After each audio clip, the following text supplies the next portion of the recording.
I'm David Griffin. It's the 21st of February 2018. I'm here at Derbyshire County Cricket Club and I'm talking to Fran Clarkson. Fran, this is the second interview, and in our first we talked about your formative years, your university, your NHS work as a physiotherapist, before finally you become Derbyshire County Cricket Club's physiotherapist.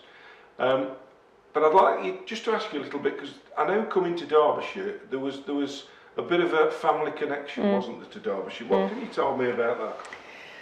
I don't actually, I think I did know, but it never really logged on my sort of radar much, because growing up in Leeds, you know, I supported Yorkshire, and I knew that my grandparents on my dad's side were Sussex, because they'd come from sort of down that way, New Haven. But I also knew my mum's dad, and my step-gran liked cricket as well, and I would remember Worcestershire would get mentioned and Derbyshire occasionally. But yeah, it wasn't until more recently then I did realise that my grandpa George and grandma Mary Aston, I don't know quite why they were members at Derbyshire and Worcestershire, but they were. And so therefore I hadn't really realised prior to coming and being involved here that obviously he would have been around here and would have come and watched them. And yeah, so it's very, very funny really. And I think as well, I can't really remember the year that he died, but I don't think he ever really got to see me play much cricket either. I might have been age group under 15s, that kind of thing, but yeah. Well, I knew George and Mary very well. We travelled around the country on the supporters club buses throughout the 80s, and he was a genuinely real proper supporter, went to away games as well, etc. Yeah, he died in the early 90s. I remember someone giving me the news up at Chesterfield. So I was probably only about 10 or 11 then, yeah, so not even quite probably into cricket much. Yeah, well-known name, George, in Derbyshire circles back then. So you've reached the top job in your head physio or physio. What's your full job? I think it's just lead physiotherapist, head physiotherapist, yeah.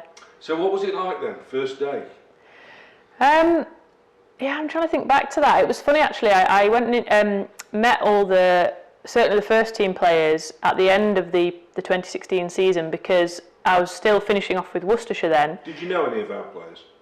No, I'd never. Actually, I realised then at one point, so in perhaps the 2015 season, Billy must have had a spell in the twos, because when Derbyshire came and played Worcestershire twos, I remember I had to see him at one point and speak to Pipey on the phone. So I'd met Billy in that sense. I remember Lewis for Lancashire twos coming and playing. So I'd met some of them, but didn't particularly know them. Yeah, and then on the last day of the season, whilst I was with Worcestershire, but Derbyshire played Worcestershire at Worcester on the last day of the season, and because I was about to start in the following October, November, you know, Piper thought it'd be a good idea. I just popped into the dressing room and introduced myself to everyone, but it was a real, you know, when you're just in a room and you're seeing loads of new faces, I was like, yeah. But then we started I took on a couple of lads who were rehabbing in that October. Everyone came back in November. And yeah, it's really interesting, even looking back now 18 months-ish on, that there's no substitute for time and getting to know people. And just thinking back how much more I know about the players in terms of their cricket, in terms of a little bit personal lives as well, and how all that, you know, certainly marries together to ensure that I'm doing my job for each of them individually, collectively, as well as I can, is just really, yeah, interesting to see that that's developed over time. Cricket now has what I think came into early 2000s with strength and conditioning coaches. So presumably there is is there a crossover between physio and strength and conditioning, and how do you jointly manage that in terms of workload and treatment? Again, sort of now being having seen the winter and the summer, and now into a second winter, I'd say both our roles, so myself and Jonty, that there's almost like this, if you were to look at a graph of our activity, sort of summer is very much, perhaps I'm a bit more involved, and then it comes down, and Jonty's is probably the inverse of that. Right. So he's getting them fit. Yeah. And you're managing their condition, or? But I certainly think more recently in sport, and we definitely work like this, is it's almost more like a sliding scale where physio and S&C should very much be integrated. Yeah. But obviously if a player suffers an injury that is what we'd say an acute injury, that they can't train or play, you take them off, you have to manage that, and that is pretty much predominantly physio in the early stages. But as they recover, so although S&C may have come down to here and it's largely physio, you get that kind of, you know, blending together. And even though the boys are mainly doing their strength and sprinting. A lot of Jonty has his plans and sessions that he wants them to do to get them to end goal for summer. But amongst that, they've also got an individual, past medical history of injury, and so what might be really beneficial for one might not be as beneficial, or they need something supplementary that I can feed in to ensure that they can actually achieve the targets he wants. So they're all on different programs. There's some things they do all together, there's some things they do individually, and then sometimes if a player flags up with a bit of a niggle, myself, Jonty and the player will discuss, okay, what do we need to change, what input do I need to then have, what do we change about your conditioning program, and we're always in communication really all the time, which is how it should be. And Jonty settled in really well. He started sort of full-time June really, and as far as I can see, the lads are valuing his input, and I think we work together well as a unit really to try and make sure we're meeting all the needs. In terms of players' core strength and fitness, there's a lot of talk about back in my day, but we could do 6 months down the pit and then come up and bowl 1,000 overs in a season, didn't need any of this. I mean, have people changed? I mean, is the current generation of men and women, is it different physiologically in terms of strength or whatever than it was 50 years ago? Do you know, I really don't know, because I'm not sure whether there's when stats first started coming in about bowling speeds. I know you can see with the naked eye, you could guess, but I don't know what stats were in the 70s, 80s. I guess, do the players now play more cricket in a 6-month or a 12-month period, potentially, in terms of consistent? I'm not sure, I don't know what... To be honest, it's about the same. Is it? If you're a county cricketer, the amount you played in the 70s or 80s is about the same as you play today. You could argue it's a bit less in terms of overs because T20's here, but then the counter-argument is T20 is very intense. Yeah. So I'm not sure whether... necessarily bodies or things have changed. I think I suppose one example might be is that whether previously perhaps pains or niggles or things that might have kept people out, whether people did just continue with them a bit more, not necessarily through bravado or I'm going to keep going. It might be a little bit of that, a bit more grit, but also sometimes it's a lack of knowledge. An example of that, exactly, you've got no option kind of thing.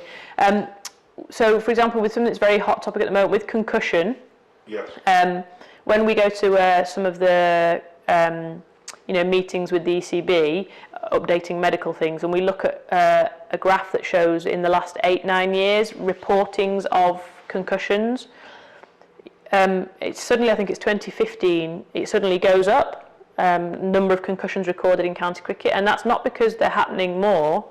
It's because once the ECB started recognising the importance of it, it would be assessed more quickly, more regularly, therefore it would actually get diagnosed. So that's a little example of maybe why it seems like there's the need for conditioning and all the things they talk about, the bowling workload, perhaps because we can investigate things a bit more.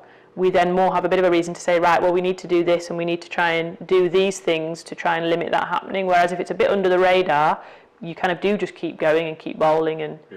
And Just looking at match days now, you're presumably the most qualified on the ground, unless there's some doctor. I don't think we have a doctor on the ground. No, not so match you're days. Probably it. You're probably Miss Medical number one.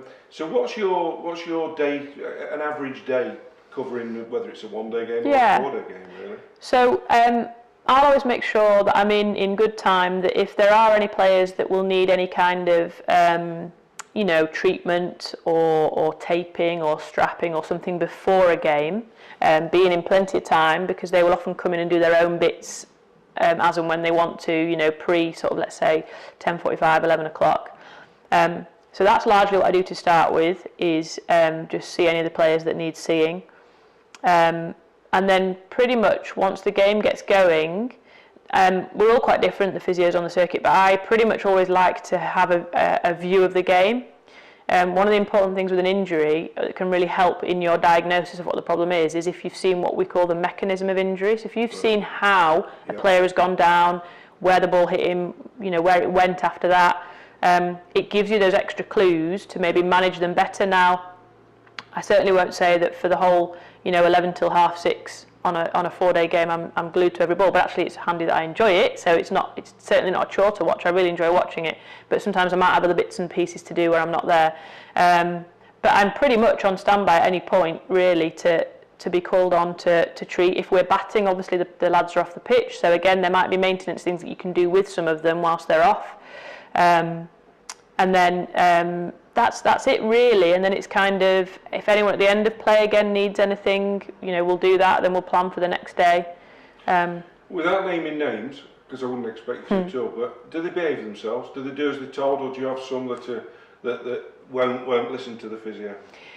I mean, that must be a challenge definitely. When contracts are up, or the desire to play in a big game or whatever. Again, I think certainly something that I'm valuing, knowing them better, is I'm learning more how to try and encourage them to do the things they need to do, and recognise the ones who either may not want to do it or won't do it, why, and therefore find the way. Because sometimes there will be some non-negotiables that they have to do, as professionals, that really they have to do it. And I think across the board, they respect the roles that I have, that Jonty has, and they respect that we're the professional and the expert in that field. We're giving them things to do for a reason.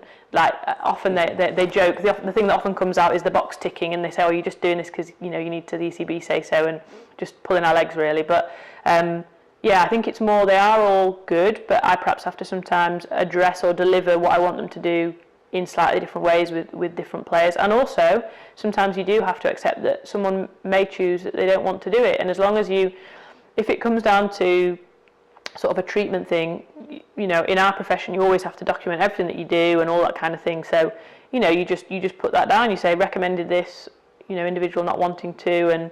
And but to be honest, they're all pretty good. I can't think of anything at the moment, so far where there's been any real head-to-heads or disagreement. You've got to sometimes time your questioning and your interventions. It's probably not best to address someone when they've just got out for not very much. Let them cool down a bit and then go and speak to them. You are, although the game is now played by men and women, you are working essentially in the men's game. And I just mentioned a little incident last year. I remember a game here at Derby, and a Derbyshire batsman was hit in the unmentionables, in the box. And I remember you running out to the middle, and a bloke in the stand shouted, "Well, what's she going to do?" Can you hear that sort of thing? And do you sort of get the bit, particularly when it's an injury like that, which everyone laughs at, don't they? Yeah. Been hit except for the individual that's been hit. Absolutely. No, do you know what? And that's become a bit of a running joke with the lads. So actually, one of the things that's changed in the building that we're in with the changing rooms and all that kind of thing, I'm actually moving to a room this year where, when I'm in my room, I've got a view of the pitch. Previously, my room was a bit off a back corridor, and we would communicate via walkie-talkie. So I might get a message from the lads in the dressing room or the coach who's watching and say, oh, so-and-so's been hit. Now that could mean anything. So my natural reaction is, oh, I'll run out. But then if it's a scenario like that, there pretty much isn't anything I can do. So you run out with the bottle of water and that kind of thing. Most people just count them, don't they? Yeah, exactly. So it's funny. It has become a bit of a joke with the lads where they'll just say so-and-so's been hit because they know that'll make me want to run out, and then they just think it's quite funny. But yeah, it's fine. I haven't, if I'm honest, I haven't really heard much, and even if I did hear something like that, it's fine. It's just quite amusing. Do you sense the level of responsibility that you've got, bearing in mind the Phillip Hughes tragedy of a few years ago, that the Derbyshire followers will remember Wes Durston being hit just a few years ago, and it was awful at Chesterfield when he was hit on the head. Do you sense that you are the first responder kind of thing, a huge responsibility? Yeah, definitely, and I think you definitely sense it. I definitely sensed it as the season started, and as we sort of got through each different format, and I went and worked on the first game of the Royal London and sort of just experienced what that match day feels like, the T20. I'd definitely say that feeling, it never goes away, but as well, because what we'd say the incidence of injury in cricket is quite low in terms of the number of hours that we play, it's quite rare to get the more serious things. Not that you become complacent, but you're just not it doesn't weigh heavy on you, because not like in a 80-minute rugby game where they're on and off all the time, got to be on the ball. But yeah, it certainly does. And we through the ECB, we redo our sort of the advanced life support, they call it, every couple of years. It has to be done. And it can be a funny one sometimes because you go through it again, you almost forget some of the things because you've not, thank goodness, not had to put it in practice. But probably so far, the situation where I remember it and felt it most was in the T20, I think it was Leicestershire, where we had a player hit on the head and had to come off. So, and that's a big decision because you're making a decision first and foremost about player health and safety, but right behind that, recognising that you're impacting the game, the course of the game, and the pressures of that, and needing to stick by what you say. So in a way, I'm quite glad we've had something like that early doors. Because the days have gone where you just put your helmet back on and go back out, aren't they? Yeah, certainly if there's a diagnosis that a player needs to go, because they don't always, you can have helmet strikes, hits to the head, and there's no symptoms of any problem and they carry on, certainly. But the awareness of it by the ECB, umpires are now much more aware and will pretty much, most of them, we talked before the game, are going to say if anyone's hit, come on and assess them, maybe not immediately, maybe end of the over. But yeah, a lot of that probably sped along, and after the Phillip Hughes incident, definitely just player welfare in those instances. Yeah.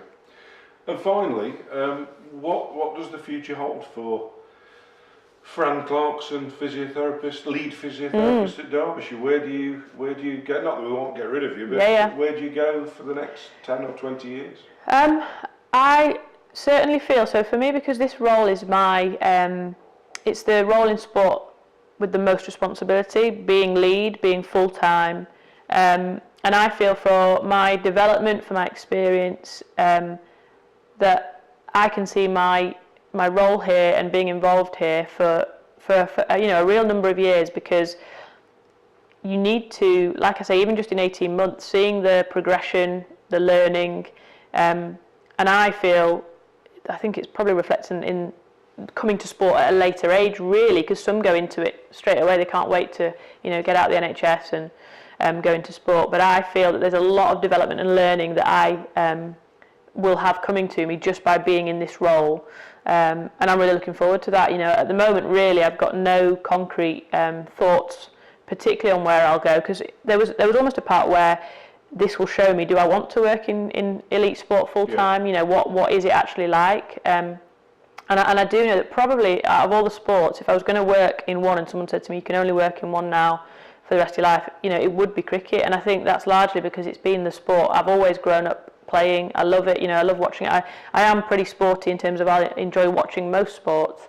But when you just get the sport above the level of it's your job and you understand it, and it certainly helps with, yes, I don't understand it to the level of experience, I've not played at the level that these guys have, but because there's that extra level of, I understand the tactics, I understand, to a degree, the shots they're trying to play, when you bowl, and that really feeds into just enjoying being able to get stuck in and try and, do your job to its maximum. So if that means that down the line, by getting more experience here, other opportunities develop, in other sort of cricket roles, I think that would be something that would be on the horizon.